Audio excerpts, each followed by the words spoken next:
Good evening, everyone, and welcome back to Chaosville, here with your master of horror for the evening, lying in bed mon. So, last time, I started out this new mob essence grinding chamber, and I rambled quite a bit about the origins of Sadako, and then we got to about the 24-minute mark, according to my recording, and I was just about to start talking about the actual origins of the cursed videotape itself. So the way it goes is that... Let's see if I put this down here. The way it goes is that Sadako's powers are able to manifest themselves onto objects, including... can I stick this down here? Not quite. Yep, oh, now I'm stuck. Okay, down here, so that I can just replace something down here. Sandstone. It's weird that this is written completely Roman, and this is written in actual kanji. I'm not entirely sure why that is. I'll put the fluiducts down that way, and hide them like that. Perfect. So it surmises that there is a sort of prototype, a sort of prototype videotape. Sadako's powers are able to manifest themselves onto recordings, such as audio and photographs. Photographs are an especially notable case, because whenever someone is cursed by her, they appear in photographs with a blurred out face. I need more fluiducts. At least one. I should have at least one running around. Item duct. No more fluiducts, really? Ah, there we go. But yeah, so there is a sort of a prototype to her well-known and feared videotape, which is an audio recording that she made herself whilst she was with the acting troupe. After she died, of course, she was in the well.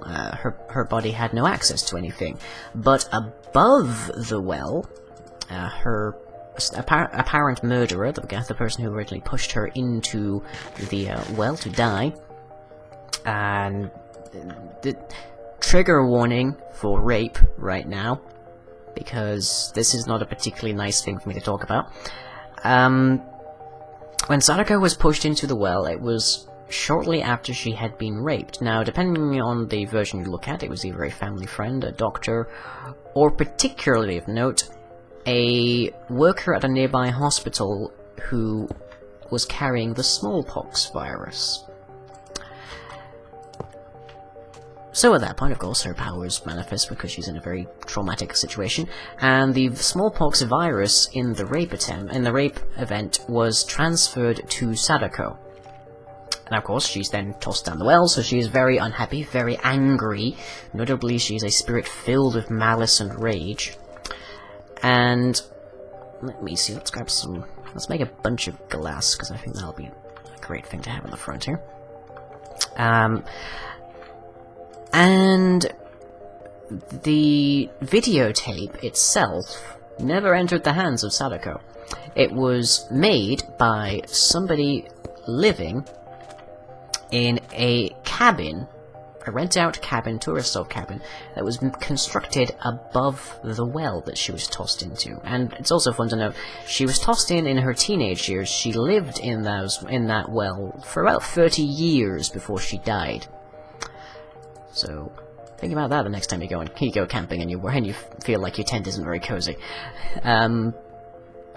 So yeah, she's in there for like 30 years, she dies, and her evil spirit, as before with the acting troupe, takes over. Okay, I could kind of do with some kind of entryway to this right now, couldn't I? So that I can grab those or turn the lights off or something. Let's make a redstone lamp. Something nice and simple. And we do that with a bit of redstone. And a block of glowstone. If I remember correctly, that's the only recipe for it. There we are. And I'll have a lever, I think. So like that and like that. Good. So yeah, the tape itself was made by someone who was just recording something on the television. In cabin, I believe it's 4A or cabin 4, which is of particular importance because the number 4 is considered to be, among other things, bad luck. Because the number 4 is Shin in the Japanese number system, and Shin also means death or dead. Let's see, let's go up here and dig along a little bit so I can bring this. Can I actually put this? Is this late enough that I can put this on the ceiling? Yes, it is. Good. Wasn't sure if the version of Minecraft we were running in had that. Let's go another block ahead here. Okay, and a block of sandstone to mark it. And then do it like that. So we'll run redstone along here. And I can control this lamp from outside. Ooh, bit of iron. Torch. So yeah, the video that everyone knows was never in Sadako's actual possession. Her powers imprinted upon it, her, like, emotional state and her history and all sorts, whilst she was in the well. Whilst she was dead in the well, to be precise. So that is an interesting thing to know. But the video itself, ostensibly, shows various events from Sadako's life. There is one character who appears, at least in the Japanese versions, called Towelman, or known as Towelman, who is a man in fairly plain clothes with, as his name might suggest, a towel over his head. He's also known as Pointy-kun, because he is also notable by his position of always pointing at something.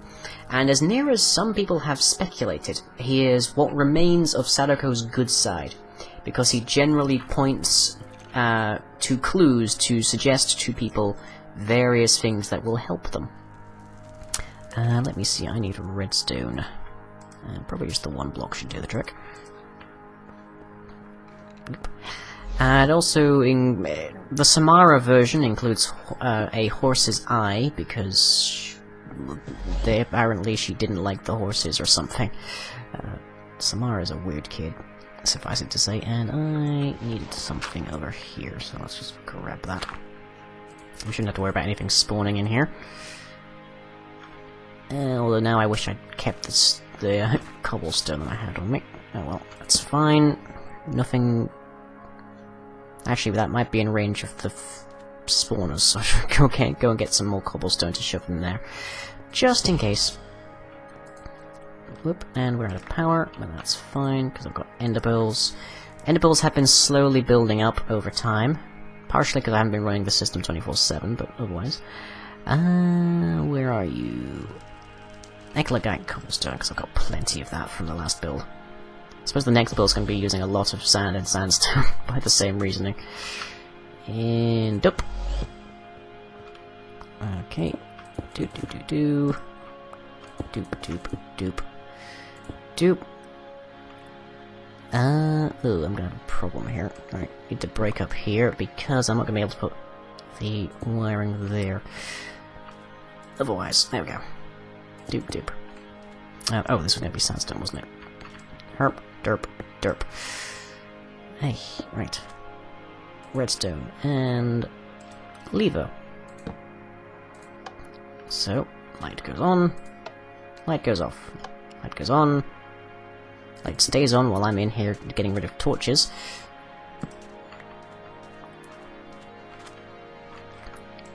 And I'll replace this sides with Eclogite. Eclogite is sort of my code at the moment for danger mobs, as you can see here. I don't know if that'll stick around as I actually make this place look pretty, but for the moment it's there. So, doop doop doop. Hello, Witchy. How are you? Evidently that one light isn't bright enough, then. Doop, turn that off, then we have zombies too. Okay, so if I give this some fuel, it will now start to produce materials for us. Let's get a chest next to it so we can pick up drops, because this does get clogged up if you don't give it something to actually pump its drops into. Let me see, an iron chest should do the trick. It's so handy just to be able to warp around like that. Okay, like that. And let us give it some fuel. We'll go with a block of coal. And we can watch this thing run away. So, furnace generator, power into there. And this is getting power now. So once it's gotten enough power... Ooh, I like that little texture on the back of the witches. That looks pretty nice. Once it has enough power, it should start killing these guys off. And this can now presently hold 9 witches and 9 zombies, to the best of my knowledge. So, are you going to start killing stuff? You've got full power, you're not idling, you've got access to a tank, and all sorts. Why aren't you murderizing things? Do you not recognize the iron chest? Is that the problem? I hope not, because now I have to open this. Okay, so let's try this with a wooden chest then. It might not recognize it otherwise. That would be a little bit of a pain. But hopefully it'll be okay. You can see it's got full power, and the reason that I've got the energy cell up there is in case I want to stick a bunch of fuel. No? That is very bizarre. This is pretty much an identical situation. It's building up power. Power is definitely going out. So why is it refusing to kill stuff that's right ahead of it? Oh, very bizarre. Right, let's break it, replace it. Hopefully that'll fix it. And by break it, I mean do this.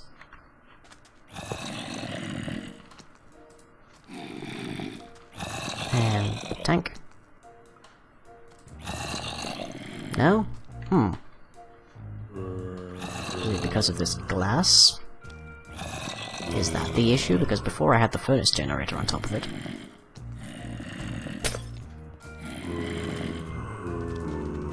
No? It's just decided it doesn't want to work.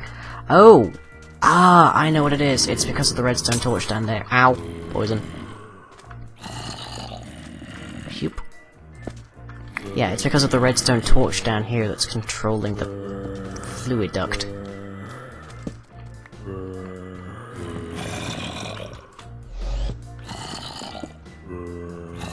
So now we should see it running. Yep, there we go. Now she's running perfectly. And everything's dying in vast numbers. Good.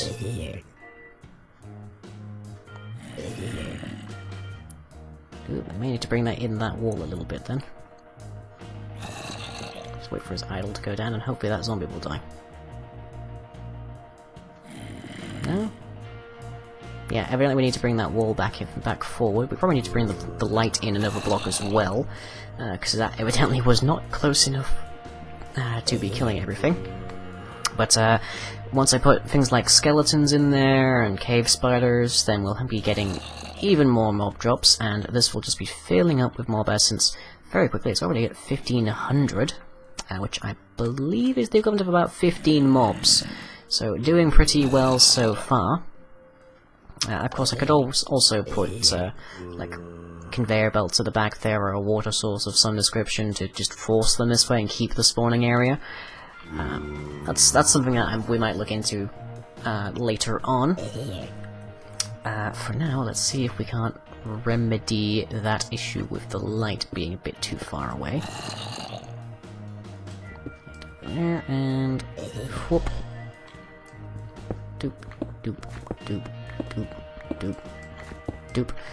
Hopefully it's way too bright up here for anything to spawn. Except for now, because I just turned off the light, didn't I?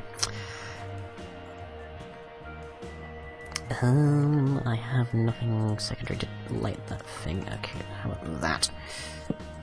Turn that on.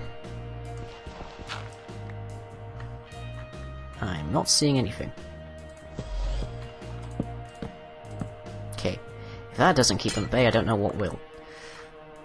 And there. Perfect.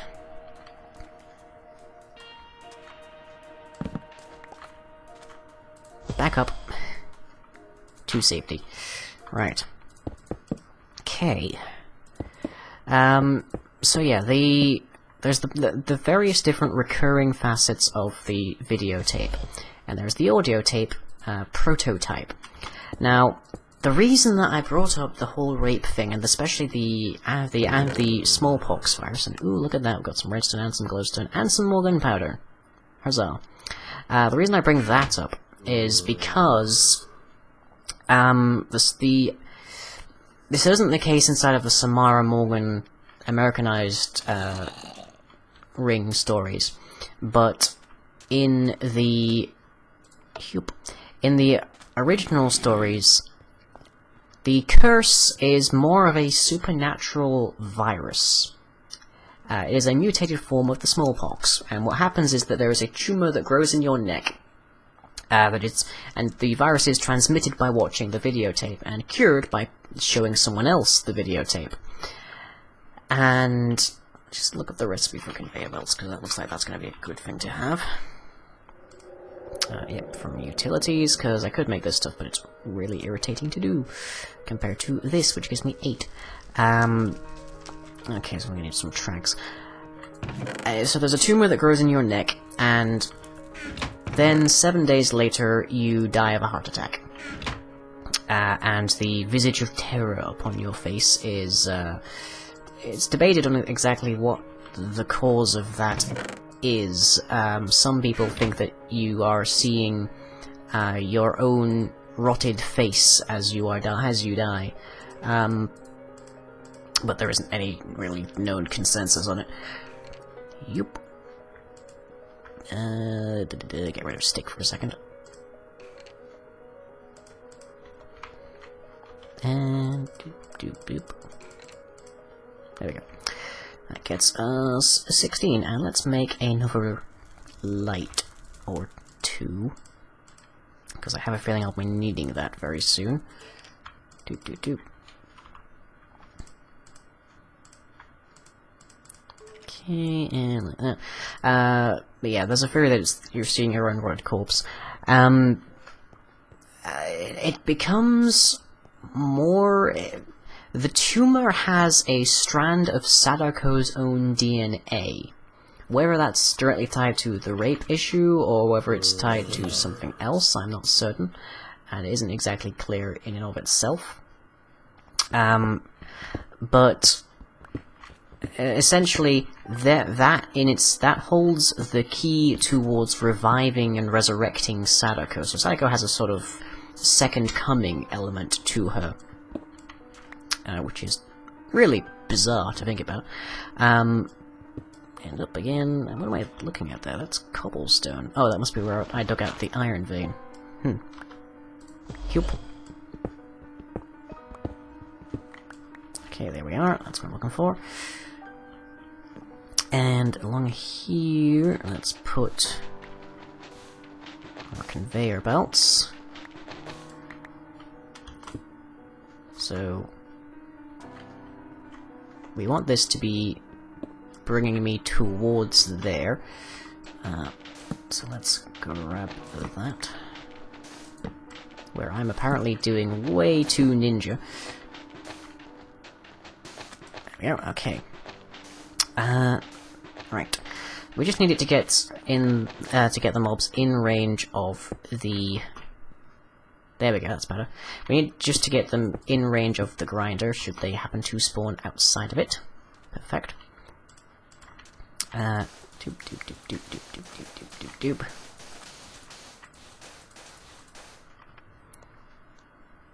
And then we'll plug another... Yeah, my brain just went blank, sorry. We'll plug another lamp here. just as long as I can stay back. It is possible to fight these for a little bit. Not too long, but a little bit. Okay, let's exit and get some more redstone. So yeah, it's very interesting that it's a mutated virus, mutated by Sadako, of course, her psychic powers that... there is a disputed origin for Sadako's psychic powers. Of course, her mother, as we've already discussed, was psychic, and then was considered to be a fraud because her powers failed her one day. But, the theorized origin, if you've seen the Americanized version, it has a slight hint of that origin, because she is described as having been a child of the sea, that her father was the sea, and it's theorized then that her father was in fact a sea demon or a sea god of some kind. So Sadako could herself be described as a kind of is this full of liquid essence, mob essence yet? No, not yet. Killed about 30 mobs, but it'll keep going. It's theorized then that her father was that Sadako is basically a demigoddess in her own right. Yep. So here we have one zombie spawning and one witch, but if we have more than one creature spawning at a given time, we can maximize how many mobs are being killed at a time and increase the rates at which we are getting mob essence. I know Gar's using slimes, but we'd have to use a mob spawner. We'd have to use an auto spawner itself to make a big slime and then grind that up. And this is a lot more straightforward and clean, I would say. Has a bit more finesse to it, and it's getting us a whole bunch of interesting drops. Let's just take a look at those. And so we've got some more redstone. And this is also a secondary source of gunpowder. Oh, and a bunch more glowstone there. Nice. And some potion bottles. So we can use that to make potions, we can use that to make brews, we can also use it to make tag locks. Wouldn't that be fun? But anyways, with that, I will keep tinkering around with that a bit more. I shall catch you all next time. If you enjoyed this video, be sure to leave a like and or a favourite, follow me on Twitter, and subscribe to be notified of future updates. You can also check out the website where most other content is uploaded. That's all for now, catch you later.